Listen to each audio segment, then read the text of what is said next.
let's build it up, maybe from you as a person and a bit your own background, irrespective of any OI stuff. And we'll come to that later on, I'm sure. And then also how, you're thinking in the bigger space, because you're definitely one of the people who have a huge academic backgrounds and a lot of love for research and education. But also you're also, a very experienced person from the OI point of view. And obviously you have it yourself, but you also have connected with so many people in the community are all around the world. So bringing the, theoretical knowledge and academic research insights together with what we're trying to achieve for OI is such a tremendous opportunity. So thanks for being here. But let's start small. Let's start with you, because people may not know that much about Jo yet, right? So I think everyone knows Jo is the founder of Wishbone. But what else can we learn about Jo? What's your own background? Have you always lived in Australia? Just really basic personal background, maybe. Yeah, I have always lived in Australia. My academic background, I guess, my main academic background, I guess, or qualification is in community management and community development. So I'm very passionate about building communities and always have been. As a person living with OI and a child growing up with OI, I was very much involved with the community. And community was where I found my confidence, I guess. Being able to participate in sports and, community arts and, finding my place in the world. So as I got older, community became a real focus, and it became a way of me being able to provide opportunities for other young people with disabilities to find their path. And community obviously is incredibly important, whether that be through the OI community or through any kind of passions, as Christian was talking about before, with the music and arts, and your last speaker with the arts. So community is a way of levelling the playing field, I guess, and us finding connections with people. So I took it upon myself to learn as much as I could about community. So my research really, I've been an academic now for almost 20 years, and nearly all of my research is in community. So diverse populations, so including people with disabilities and children and ageing population and, various cultures. So figuring out ways that we can find common ground is really what I'm interested in terms of my community work. And Wishbone Day, I guess, has been an extension of that. So it was kind of like a natural progression from the work that I was doing before, in a community that I was already attached to and had some interest in growing. Logical connection anyway, exactly. So generically, because you really have done research around communities, and you're saying it's the search for common ground.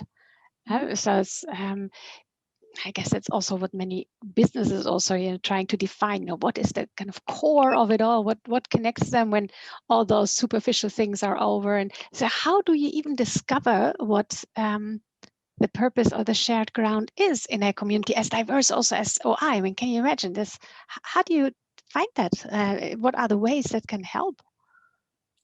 Yeah, well, I think it's an interesting question. I mean, that's probably a discussion all on its own.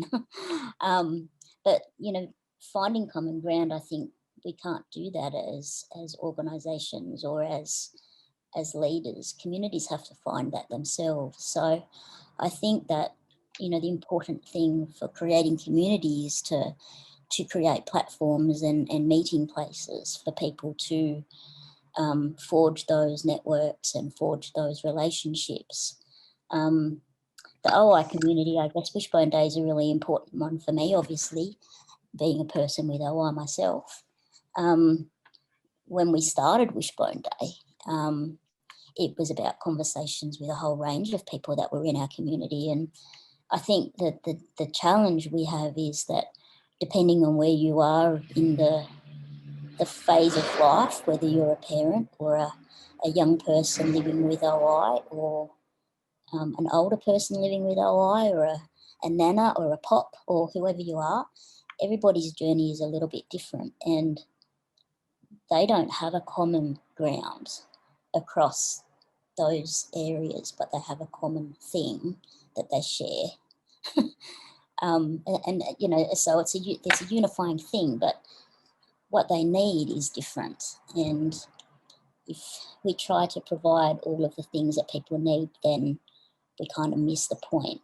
So creating a space for people to come together to get what they need from the journey that they're on, in the culture that they live in and within the resources that they have, I think that's how you build community. So I don't know what it's like to live in Indonesia with OI, but those people living in Indonesia know what it's like to live in Indonesia with OI.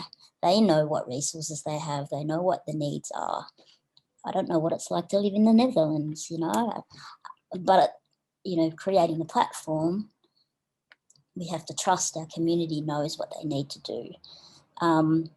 And we're a creative bunch. We find our way. So it's really just creating the platform and allowing people to take the lead. And taking the lead, I think, is where we stumble sometimes. So, you know, we're kind of always looking for a leader, someone to be in the front and to tell us how to talk about things and what we should be talking about and how we should be talking about it, rather than just letting people talk about what is most important to them and that being okay.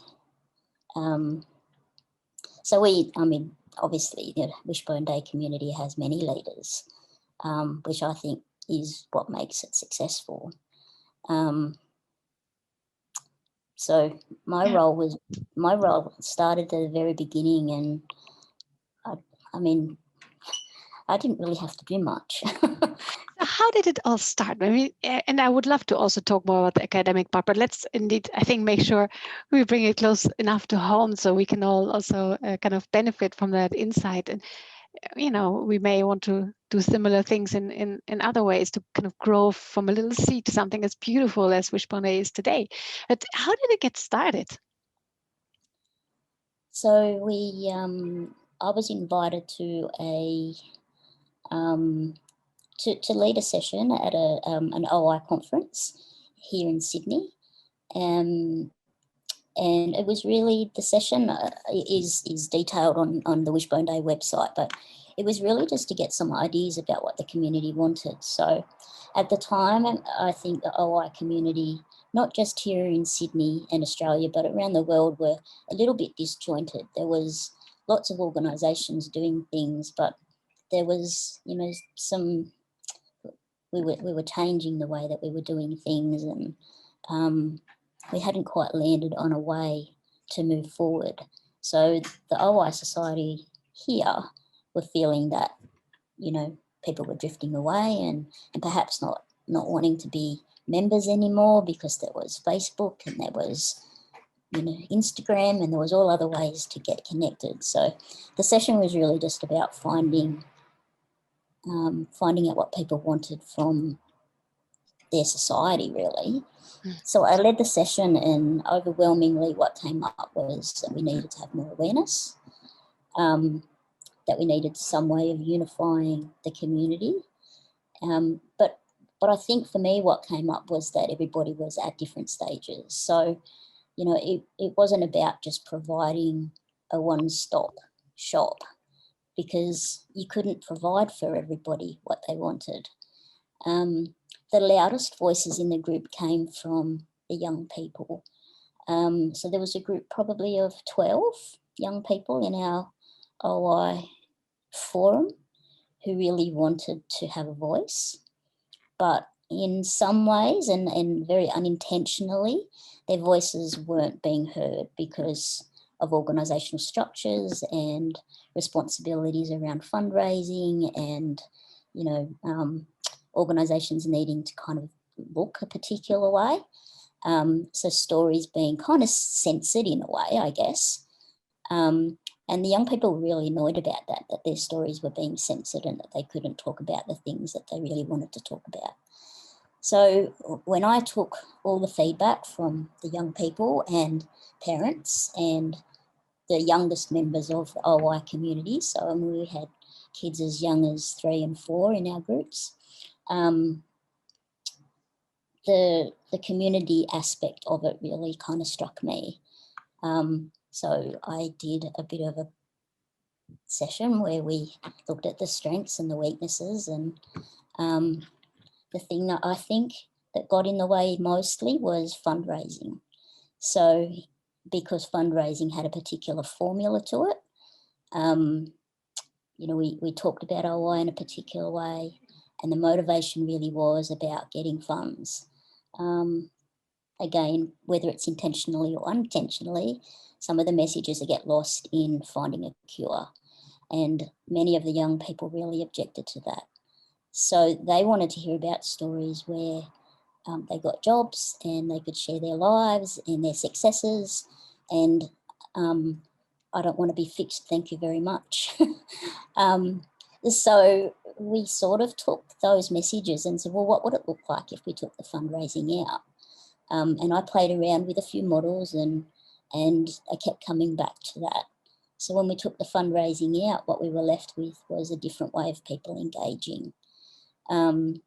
Wishbone Day was never ever meant to be in competition with those organisations that were doing that and securing funds for treatment and, awareness and all of those things. So it was very intentionally directed quite differently so that it wasn't in competition. But the main purpose was to give people a voice so that they could tell their stories the way they wanted to tell their stories without being censored. What a courageous endeavor to discuss these kind of bigger topics with youngsters. So for you, even though academically you're on that level, you don't mind having those conversations already at a young age, just let them think around how do you want to be heard and what's the image you want to portray.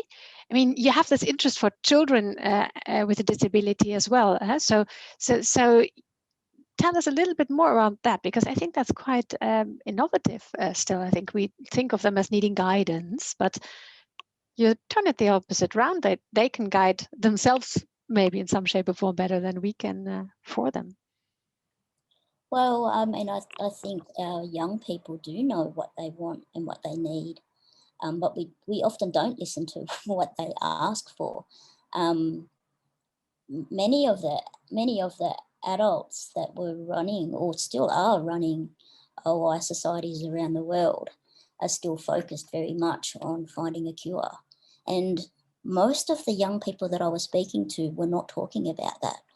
So it's, when you ask them what they wanted to do, they wanted to be, they wanted to be respected. They wanted to belong. They wanted to be leaders. But they were young and people didn't really trust them to be talking about things in ways that were going to lead forward. And I took offence to that because they are our community, and who better qualified to talk about OI than our young people who are living with it,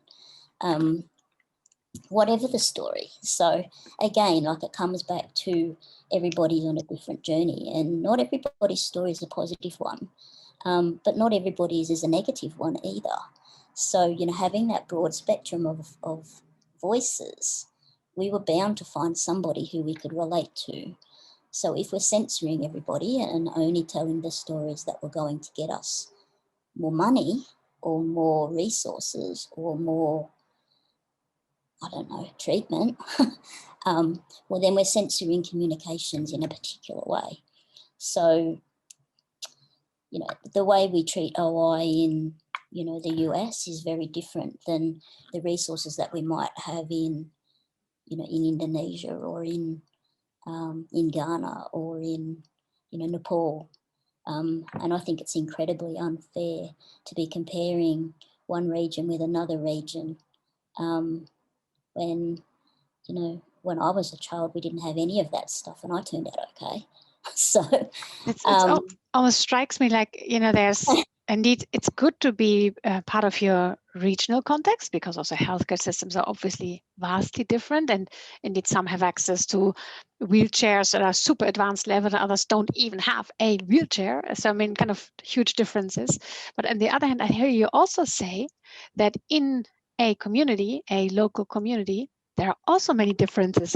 So like, it's not like everyone in Australia or anyone in Indonesia or in the Netherlands could be treated in the same way. I hear that too. So that there's also individual personal interests, differences, and yeah, indeed the stories of health, but also of expectations in life, and may also vary quite a bit. So how do you marry that up then? Where do you put the power? To the leader, to the country leaders, to where do you kind of, how do you shape these journeys then to help everyone to be, yeah, to lead the happiest life they can live, kind of, sort of?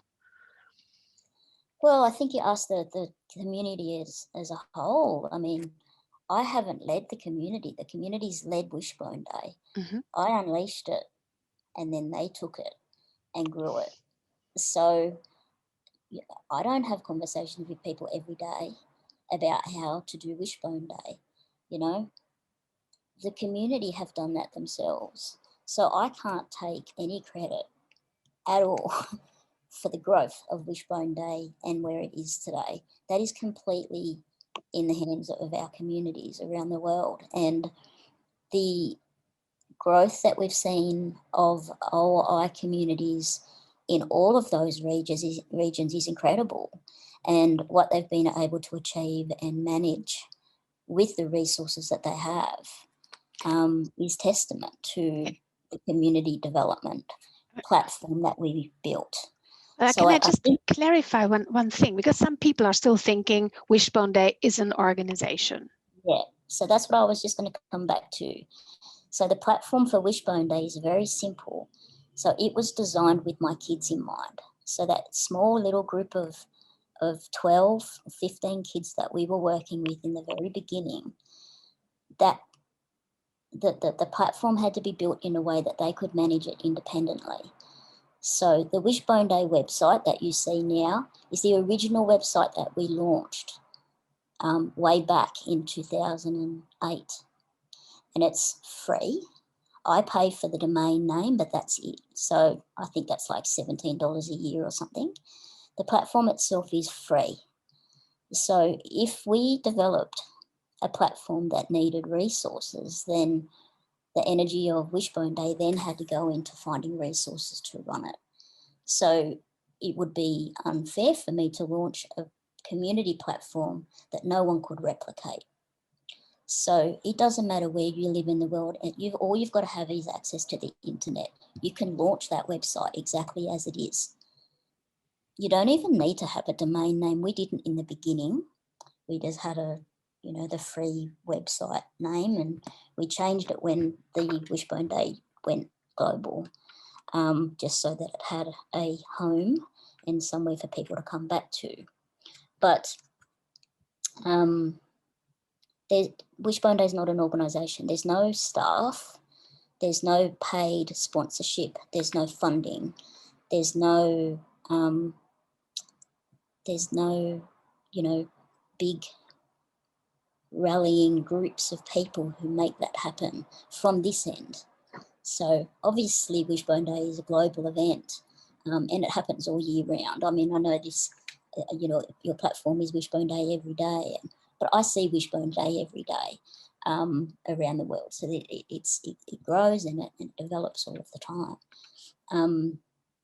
But yeah, it's not an organisation. The hardest part for me, being in the position that I'm in, which is very much in the background, is trying to convince people that we just launched the platform, and no, I can't provide you with a scholarship or funding to launch your event or paid staff. Or so I guess that was the biggest challenge of Wishbone Day in the beginning, was as communicating that to organisations. Many of the organisations around the world saw Wishbone Day as a threat, and trying to kind of take over what the organisations were already doing. So the hardest communicating, or the hardest part of my communication was convincing the organisations that no, the voices you are hearing are your community, you need to listen. And if you listen to your community, they will help you grow what you need to do. So don't come to me for permission, you don't need to. Your community is telling you what they need. Listen to them and they will guide you, which they have. So I stay very much in the background. This is actually the first time I've ever spoken in this kind of arena about Wishbone Day, because it's very important to me that the community takes the lead. It doesn't need a front person. You don't want to give them the easy way out to look at what Jo Ragen wants, but really you want them to own it, I think, right? Well, they do own it. They do own it. But by definition, yeah. But they may not realize it all, huh? That's right. So, when I get asked to play a part in these sorts of things, my response usually is, I know a 12-year-old in your community who would be perfect at that. Or have you spoken to? So, community development is about leadership in the community, not about a person. It's really more about a listening rather than So you might remember, I don't know how much you might remember about, the very early stages of Wishbone Day, but it was very intentional on my part about how we would develop the community, and helping people to understand that they didn't need me to do it. We had Wishy, the little mascot, who did a world tour. So, I mean, Wishy, I don't know if you've met him. I know some people, have taken him on holidays and conferences and all the rest. He's just a little wooden figure. And when people asked for some Wishbone Day representation, I sent him. So, or her. I think there's some families who have a her Wishy and some have a he Wishy, and I think that's fine. So it was kind of just that in itself was a way of reminding people that they had the power to lead themselves, and to take conversations in whatever directions they needed to take them in. So I think it's an important lesson. I mean, community development is hard. My biggest challenge, I guess, knowing the science behind the community development aspect of it, is keeping it true to itself. So keeping that really simple message. You tell your own story. You share from your own personal experiences. If you're doing that, then that's all you need to do. That's all you need to do. Don't hijack other people's stories and other people's lives. Just tell your own story, and that's enough. So staying true to that's the reminder every year for me, when all the activity comes, and the opportunities to grow at another level and to do more and to be more complex and complicated, is for me to go through those processes and then step back and go, no, hang on a minute. What did we intend to do in the first place? Do we need to do more? And actually what we decide every year is we need to do less, because the community is taking the lead. So the years I've just stepped more and more out. And I think it doesn't need me anymore. I also noticed when you're doing more in order to help, it can really weaken the other side as well. Huh? If you're doing more to help, that's right, because people then don't trust themselves. Yeah. So they think somebody else needs to do it, and that person knows more than them, which that's right. Like it doesn't help community development if you step in and do it. And in the short term, maybe it is for them a relief, but you do need to use your muscles to develop them and to grow them, right? Yeah, that's right. But I think that the important thing about that is that, when we're inviting other people to take the lead, it's because we don't want to get it wrong. And if we're telling our own story, we can't get it wrong because it's our story. And it's our story about our journey with OI that gives us power. So every story is a legitimate story. We might not agree with all of them or associate with all of them, but they're all legitimate and they all add to the voices. That they're one perspective of many, and someone will relate, or there'll be somebody else in the community who will relate to them. So if you're telling your own story, you can't get it wrong. Maybe explore a little bit on kind of the world where we are today, where the stories cannot just be told around the campfire where oh, this is Jo, I've seen her grow up, or you have the whole family background. There's increasingly also stories that are being told around across different cultures, across different countries.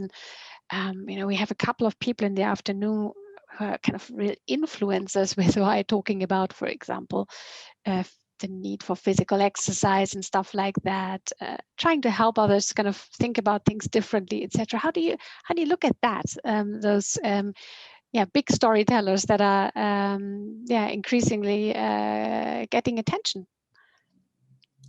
Well, I think every community has big storytellers. Mm-hmm.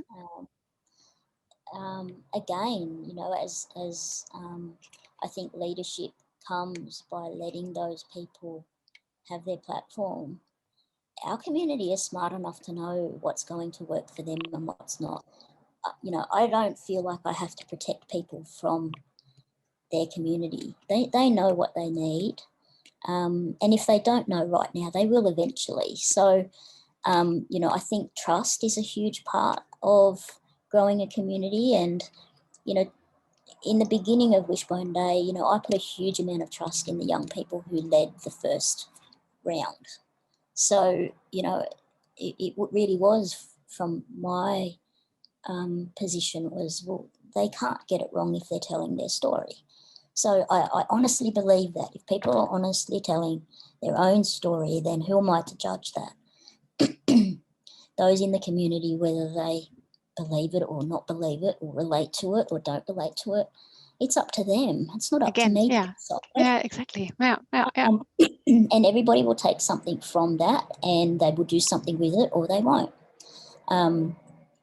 So it's a tricky one. I think you have to be confident with just letting things be for a little while, and not feeling like you have to fix everything. Communities can be really messy sometimes, and that's okay.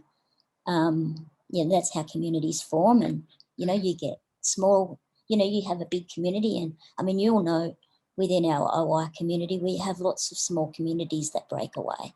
So we have a parents group, and we have a teens group, and we have we have regional groups. So within the larger community, people find those people who are more like them, and they will form their own little group.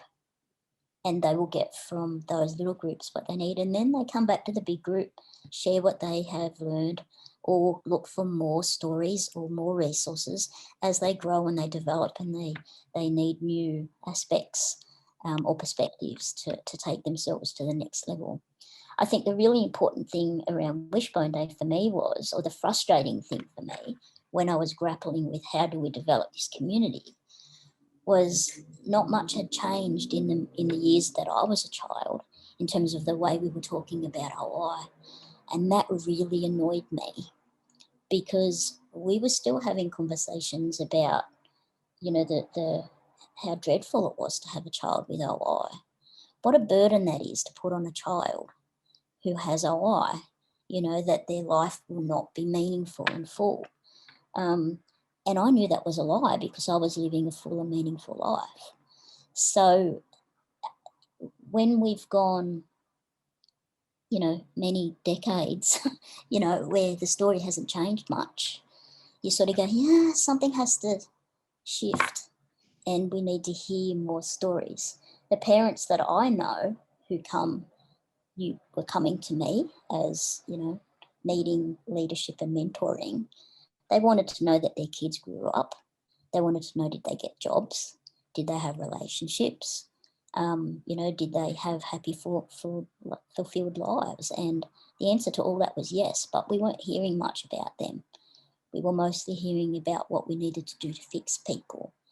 And again, the fixing people with OI is important for some, but not all people with OI want to be fixed. Many people with OI are just very incredibly proud of their bodies and what they've achieved. A lot of people that I know, me included, I don't think I would have succeeded the way that I have without my OI. I know that I'm a stronger person because of my OI. I know that I've got way more wisdom through the experiences, and I don't think that they would have happened with OI. And I can say that because the people around me don't have that wisdom. So, it doesn't make me any better, or, it's just another aspect, and my OI is not a negative part of my life. And I wanted the young people that I was working with to know that you can be proud of this, and you don't have to be shameful, and you don't have to fix anything. That doesn't mean that we don't need better treatment, but the stories can't always be about treatment and better, fixing people. So I think there needs to be balance. And what's the role of kind of patient organization, or whatever better way, but the kind of OI community organizations, national ones that exist, to bring people together? Do they not tell the right stories? Because they are a representation of OI, aren't they? Well, are they though? I don't know. I mean, are they? I don't know that they are. Membership is down in many, or have been. I don't know where they are at the moment, current time, but memberships were going down, and a lot of people do break away from those organisations. So I don't know. Are they telling the right story? Only your community can tell you that. Well, I think they're often very strong in saying every community needs kind of a democratic founding, but the truth is that sometimes many people are finding different ways to live their lives, and only relatively few are left in the patient organization. So is it then not important to kind of bring people back into the national organizations so that a better view can be formed? And I'm just saying that a bit provocative maybe, because I'm grappling with that myself, because I think representation can be very helpful to move certain topics forward. At the same time, it is if it's not really a view of many people because the organization has become fairly small, then it becomes also problematic. Can you imagine? An interesting one. I mean, I don't know that I can answer the question, but I think it's an interesting one. And I think, many charitable organisations, mostly like patient organisations, were formed in a particular way.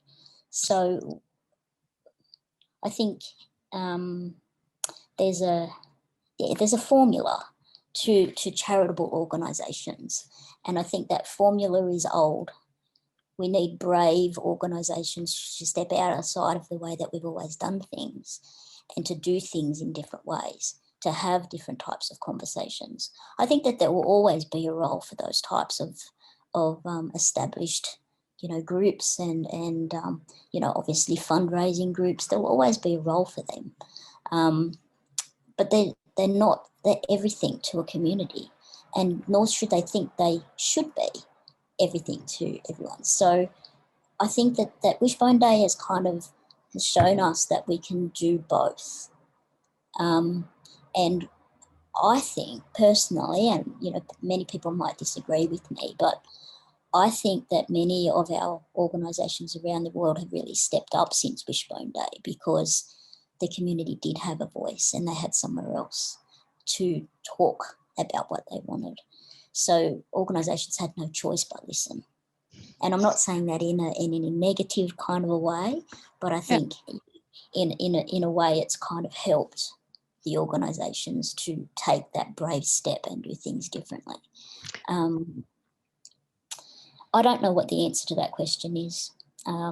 I think it's also not there's not a stable state anyway. So I think it's a constantly moving thing.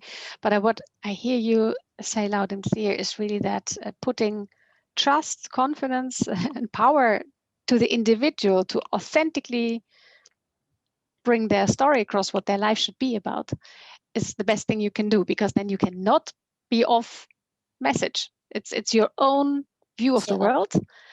And there's maybe not one way to talk about OI to begin with. Well, there isn't, right? I mean, everybody's version of OI is different. You know, we have how many types now? I mean, we were talking about that earlier in the session. I can't keep up with the number of types. And, you know, everybody on, you know, that spectrum of OI is, you know, experiences different aspects. So how can we talk about it in you know, it's a genetic condition that we share, but the experience of OI is very different for many of us. I would like to just also make sure we get some questions in if people would like to unmute themselves. By all means, please do seize the opportunity to ask a question directly. In the spirit of what Jo is preaching anyway, like let the people do the talking themselves. Yeah, that's it. Curious to hear from people. I was just wondering, Jo, why is the color for Wishbone the yellow? Good question. I get asked that question often.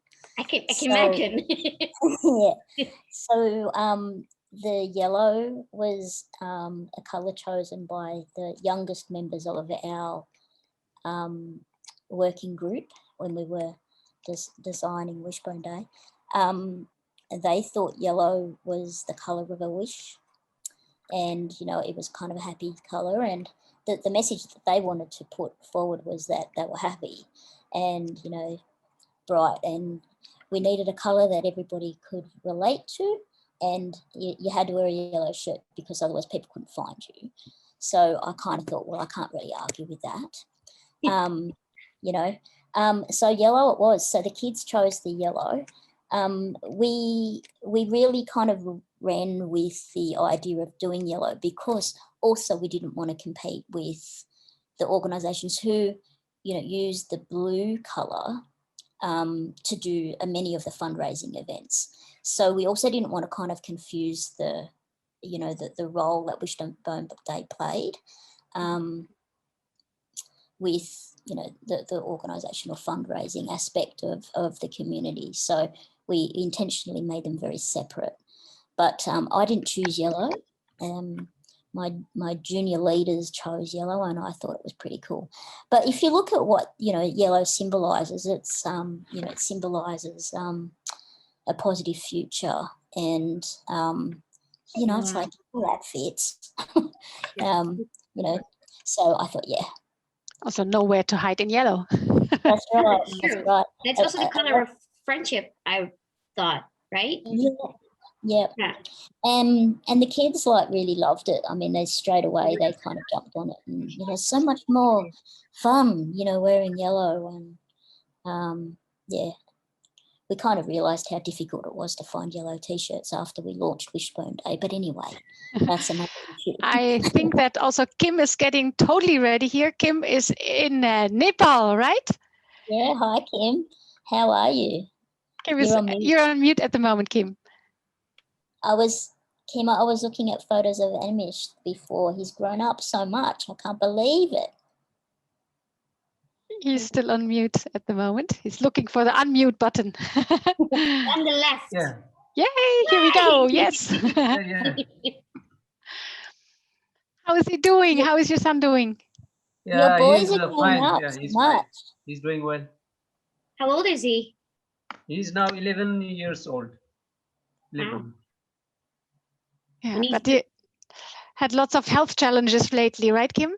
Yeah, it's very difficult, and this situation was also very difficult for us. Mm. Can imagine. Certainly with the corona times going on at the same time also in Nepal, right? Yeah. I myself infected, and my son also. Wow. But he's out of hospital. Is he better?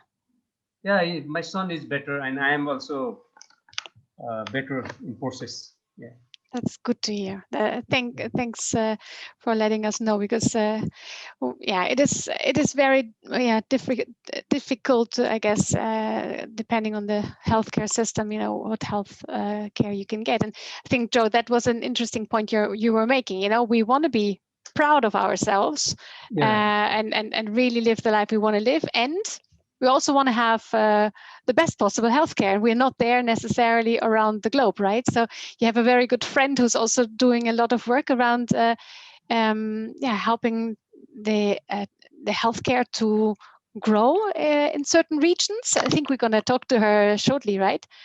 So how does that work for you, Jo? How do you see that kind of theme of empowering of lives and healthcare? How does that fit together in your mind?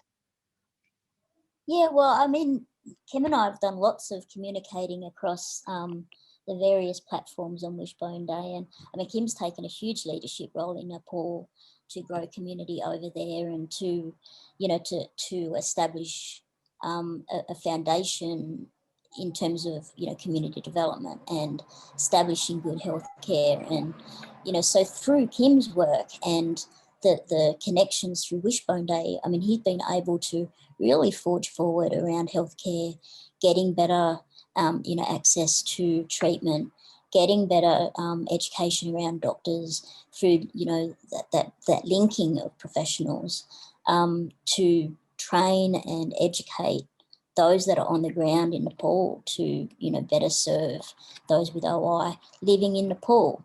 So I mean, I haven't done much. Kim's done all that work. All we do is, we exchange emails every now and again, and Kim will raise some challenges that he's experiencing, and through the network we're able to create pathways. Some of those work and some of those don't, but they all do eventually. So it's really about timing and bringing the resources together at the right time. But Kim's story, there's incredible stories all around the world where areas where there are such limited resources, where there are now lots, and really strong, vocal, confident communities in some of the most remote areas of the world. So I mean, we just cannot underestimate the power of our community to make things happen when it needs to happen. Exactly. And can I build a little bit on this with kind of the underlying thing that we always had in mind, creating this Wishbone Day everyday theme. And Kim is already aware about that too, but I think about half of the people who are on the call. So if there is a strong belief and the trust that people are creative and will always find new ways, we can probably amplify their opportunities by connecting them also to new means outside of their direct local environment. So the idea of Care for Bones has always been that there's so much knowledge about OI, and also networks that we can utilize if we need to, if we only are aware of them. What every one of us can do for the community, we can probably strengthen our community beyond imagination. So if it's okay, I'm just very briefly sharing the screen, and I'm not going to distract very long because I want this to be about Jo, but we did obviously talk about that as well. And it allows us to look who else is in places like Nepal, for example, or in just waiting for the synchronization to happen. So there's a lot of stuff going on, but I'm sure there's different people that we could, that's probably you, Kim, that we could be connecting up with. There's already people also in Iran and in China, and almost in many countries there's people who are taking the lead to look outside as well as inside the country. Often there are kind of important voices in their local context, whether there's an organization or not, but they also reach out to find solutions and ideas from elsewhere, wherever it may come from. to seek if it may be interesting for them. And I think that's really the kind of the important thing. Some solutions may totally be irrelevant or uninteresting for another space, but there's probably, I would think, at least 50% of the things that we're doing in more established countries that are very easily actually transferable. For example, with regard to the whole thinking around the psychosocial care or the parent-child relationship, and lots of those things that, even though there may be cultural differences, but lots of the underlying thinking, we probably can, make sure we fast track almost some communities to think about this, and they need to still come to certain conclusions in their own way, but not everyone needs to go through the same learning curve. And I think we can help some of the countries that don't have any infrastructure to get up there and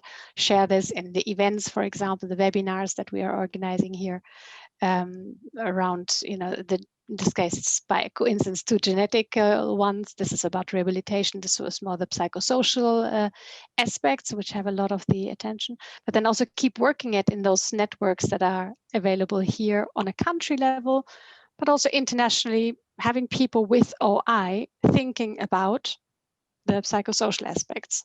There's just no more competent kind of group than the people themselves, as we were just talking about. So that's kind of the idea, to be able to reach more easily into each other's wisdom. So I think sharing wisdom is probably the key, but solutions not so much, because solutions are based on personal resources and what you have available within your region. So the way that you solve problems will be very different than the way Kim solves problems. So wisdom, is absolutely key to making better decisions and rallying the resources locally to where you live. And I think that that's one of the tricks around community development, not just within the Wishbone Day community, but community development as a whole, is that, we want to fix people's problems, and that disempowers people, incredibly disempowers people, because then we are treating them like victims rather than as leaders and as capable of solving their own problems.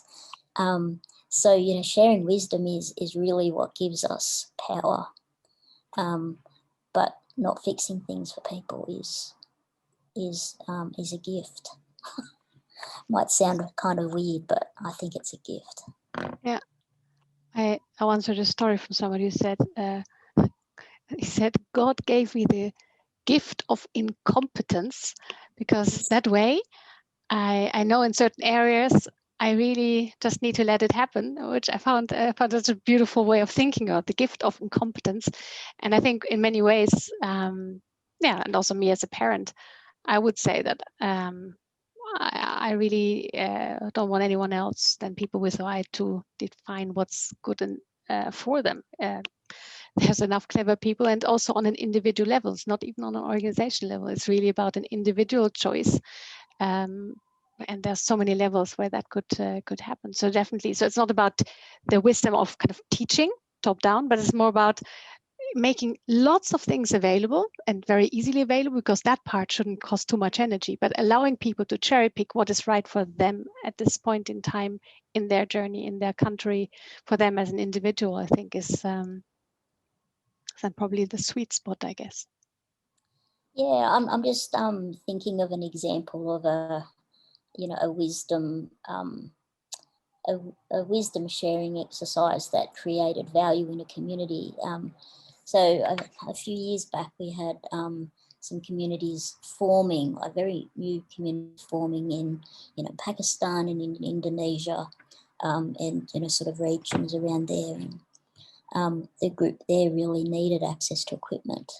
So there was a group of really well-meaning and powerful people who were going to fundraise and provide resources to get walking frames to kids in those regions.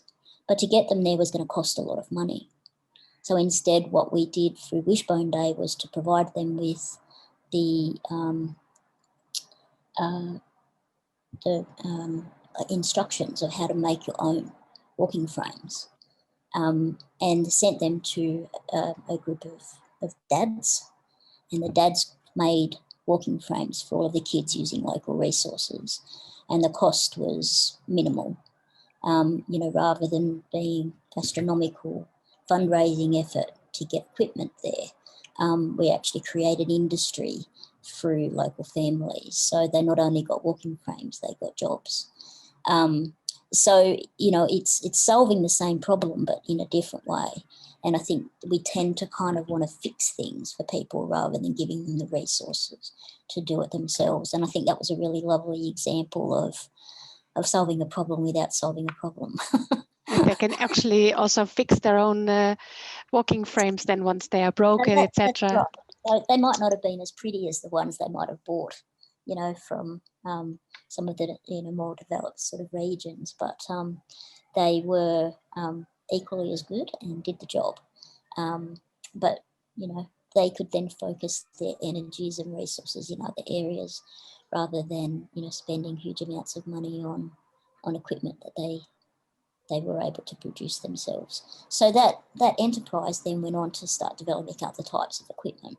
So, from that one thing, a whole lot of amazing things kind of developed. So, we have to trust that, people do have the skills to do these things. Trust. Yeah. We don't have to do it for them all the time. So helping them find the beginning of a thing rather than giving the end thing helps community. So through the development of that enterprise, community was formed. So pride and all of the things that you need to grow your community was developed just through that working. Yeah. I see Wishbone Day very much like a jumping platform, which is maybe for people with OI who maybe less in that physical mode, less easy to relate to. But I think you still need to step onto a jumping platform yourself in order to get some power out of it. So it's still, I think, a real big thing that Wishbone Day has achieved to really galvanize so much energy, because even though the individual is empowered, I think to utilize that power, if the wisdom is available to you too, then you can jump further and you can achieve more of what you yourself want. So I think this Wishbone, this jumping platform idea is really most powerful in Wishbone Day, and I sure hope with this Care for Bones platform that it really also provides that empowered thinking to the community that we, there's no solution that is being preached, but it's really enabling access to as and when people feel it's the right moment for them.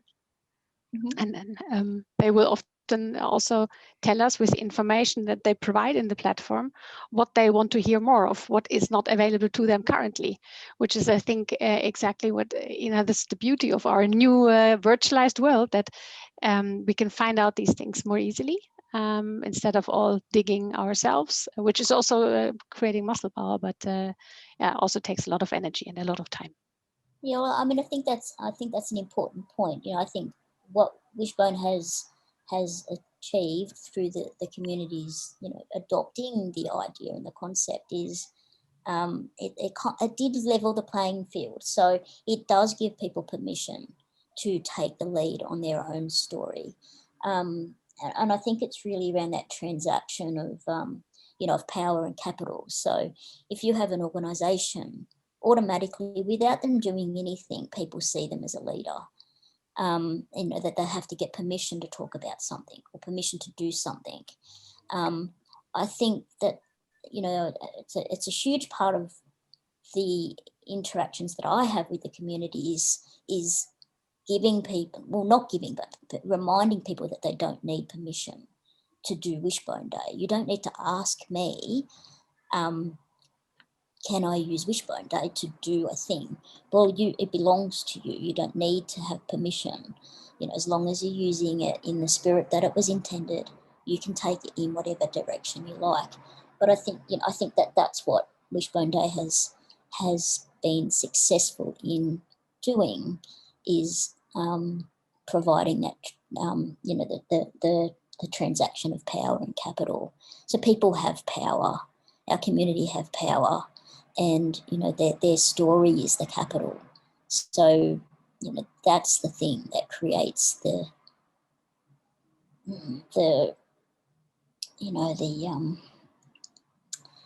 thing that we all engage with is the story. So that's where their power sits, and that's what they are, giving away and taking back. So when you take out the organisational aspect, then the that we've been taught, as humans, these organisations have the power because they're the leaders, and we have to ask for permission. So I think that was kind of intentional, I guess, because I did have some of the science kind of aspects, but I hadn't applied it in this setting. So in a way, it was a bit of an experiment to see how well it would work, and it worked. I think we can conclude that. Yeah, so it worked, but it really is creating that platform of transactions, and the human capital that we have to exchange and to have conversations. Yeah. So maybe as 1 hour has flown by very quickly, 10 years out into the future, and you're already saying that you see Wishbone Day also happening in between the Wishbone days. So there's more and more continuous connection and people understanding the whole spirit of Wishbone Day, which is all about empowerment of the individual, the kind of grassroots energy in our community, letting that go wherever it needs to go, trusting that it'll be all right. So what do you envisage in the next 5 to 10 years to happen through this type of power? Yeah, it's an interesting question, and I don't know that I can answer that question either. Every year that Wishbone Day gets that little bit bigger, and there's a little bit more energy, and there's a little bit more, I have to reflect again, and what's the point, what's the purpose. I recently had a conversation with one of my good friends and colleagues who was with me at the beginning of Wishbone Day, and together we kind of created the platform. So he's been very much in the background, and he likes to stay in the background. But shout out to him, Craig Andrews. So he and I have conversations every year about where we go next, and we've just recently been doing that. About what the next chapter will look like. And I think that the community, Wishbone Day is in capable hands. It's out there, and the community will take it in whatever direction they think that it needs to go next. It's way bigger than any one person could ever manage on their own. So I think I just continue to step out of it and back and away and let it take whatever form it's going to take. The community will take it where it needs to go. So I don't know that it will go anywhere. I think it'll probably just continue to morph in, the various shapes that it's already gone in. And it has its own wisdom, and you trust this wisdom to take it where it needs to go. I do trust the wisdom. It's creating the platform in which that wisdom can be harnessed is the challenge. So do we create the one platform like we have now, or is that enough? Does it become more embedded in the organisations? These are all questions, I guess, that the community needs to answer. I know that the community get quite cranky when people take it in directions they don't like. So, there's strong leadership out there already. It'll go whichever direction it's going to go. I don't know. I think it'll just keep doing what it's doing. And we're going to be part of it for the next 10, 20, 50, 100 years. Well, probably not all of us for 100 years, but it's a journey. And that's exciting. It's interesting from, for me, I mean, I've watched kids grow up in Wishbone Day. So, we have a whole range of teenagers, who were, 4 and 5 when Wishbone Day was launched. And, it was the best thing ever. And it changed the conversations around them. So kids that have grown up with Wishbone Day are very different OI kids than the generation before Wishbone Day. So they will be the ones that decide what happens next. It's exactly them. They start from a whole different starting point and take it to the next level, coming with a more empowered version of themselves.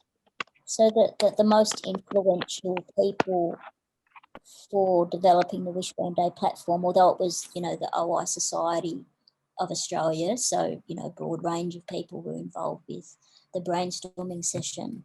The vast majority of the leadership came from those teenagers. They were the voices that I listened to the most, because they had the loudest voices and they had the strongest opinions about what needed to happen. So, those kids that have grown up with Wishbone Day, they will go, no, this doesn't work for us anymore, or we need to do more of this, or we need to do more of that. They're the next generation of leaders who will take it. They will either continue Wishbone Day or they will do something new. Who knows? Watch their space, I guess. So an exciting journey to follow. I don't know. It's grown every year. I can't imagine that it's going to, I think it'll probably just grow and grow. That's how it looks at the moment. And because more and more people also find out that actually they have OI. If you imagine, in principle, we have some 500,000 people with OI in principle on the globe. Of those, 300,000 don't even know that they have OI, or maybe even more. And so then there's only a small group that actually then gathers in organizations, etc. And I think as this whole space is becoming more and more connected, and people are more aware of what OI is and the many different phases of OI as well. I think indeed, definitely will still take some unexpected turns, but it'll be all right because it is whatever it is, right, Jo? That's it. It's community development. I think the biggest threat, if we want to call it that, is the combining of Wishbone Day with fundraising. Mm-hmm. I think that's the biggest threat that we have as a kid. And I don't say threat as a bad thing, but the fundraising actually changes the conversation. So the fundraising was left out very intentionally, because if you can't fundraise, you have to do something else. So fundraising is a very easy way for people to contribute to a community without doing much. You can give some money and walk away feeling good, but actually you haven't done much to change the inequalities and the policies and the things that are the barriers to living full and happy lives. So money doesn't buy that stuff. Community changing attitudes change that stuff. So fundraising actually reinforces all of that and keeps us stuck. So I think we have to be very clear about where fundraising fits into the picture, and tagging it onto a Wishbone Day event does a lot of damage. Well, I think you were describing that is almost where the mismatch came from. for the youth that wanted to express and talk about their own life and their experience, and then maybe also an organizational drive to not be speaking up too much about how happy they are or how enthusiastic they are with their hobbies, or how good they are with their talents, because that doesn't help the fundraising parts, if I heard you. Right. And I think that is the challenge, for organisations who are leading, OI development initiatives, is that, fundraising is an important part of their business model. So without fundraising, many of those organisations can't function. So it's a trap, and it's a difficult challenge that organisations face when they are working towards, empowering a community if they are relying on fundraising dollars. I mean, I don't know how you do that. I've stepped out of that space because I can't reconcile those two things. I just don't think I can't do both. I can't fundraise and community development at the same time, because they're not the same thing. They're very separate things, and they have very different purposes, and they have very different directions, very different narratives and language that you use. So, I mean, I don't know a wiser person that can do that and couple the two things together. I haven't been able to do that.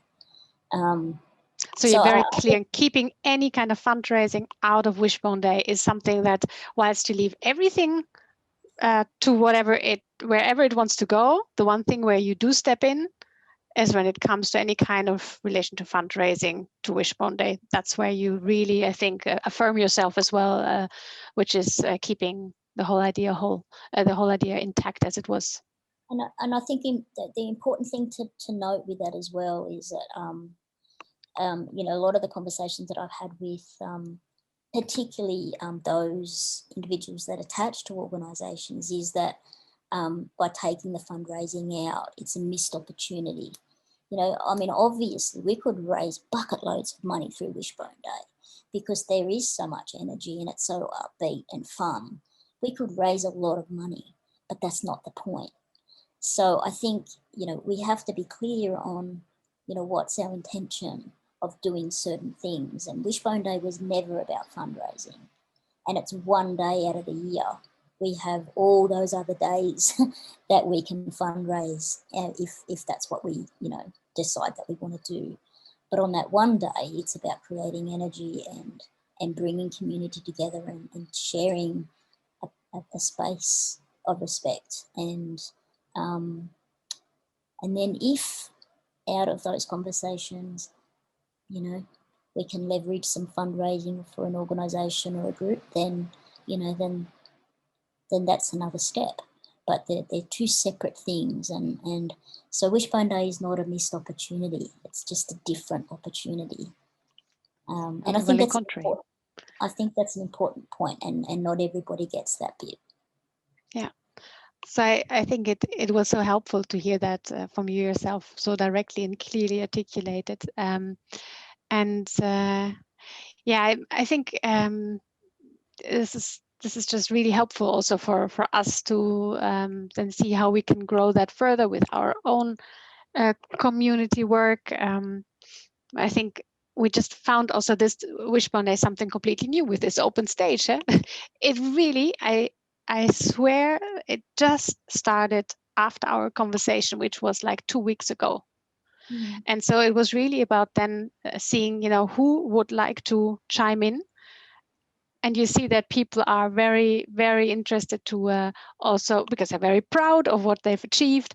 You get new new initiatives from the community because they want to be proud with what they're doing. And like yesterday, for example, I got I don't know if the Russian group is already there, and I don't think they're at the moment, but a whole group of a girls with OI camp from Russia into our open day platform. I have no idea what they're going to do, but I know for sure that they had a lot of fun in this camp, kind of a summer camp, but then in springtime, talking amongst girls, teenage girls. So it's so powerful stuff that they are able to create their own stories and their own wishes and get excited about them. And then they're going to share that with us. And I'm sure we're going to be delighted to hear from them and also learn from them what we maybe can do with our own teenage girls. And one of them is right next door here. So, well, I can tell you from experience, the absolute best community leaders that I have ever worked with are teenagers. So you just have to give them a platform and they will tell you what you need to do. Absolutely guaranteed. That would be they are my most favourite work colleagues. So there's obviously many different versions of teenagers. Some they don't say so much, but some are very vocal. So yeah, we're gonna not saying so much is saying a lot sometimes. You just have to be open to what the not saying much is about. Usually if they're not saying much, they're not happy with the way things are. So it's a listening exercise. That's it. That's it. Exactly. Well, just the last opportunity for anyone who's on the call who would like to ask a question to Jo. Because otherwise it's very late in Australia already. Yeah, it is getting late. It's Justina.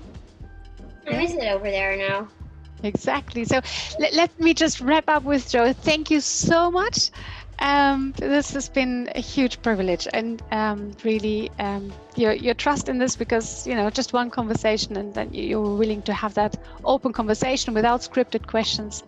It's just the biggest gift, Jo. And I hope we today really stayed true to that spirit of Wishbone Day, and hope we can continue to see if we can grow that also beyond the day itself, also without fundraising, but very much around the empowerment of our wonderful community. So I think we're totally in the same spirit there. Thanks so much. Thank you for all your efforts. It's been fantastic.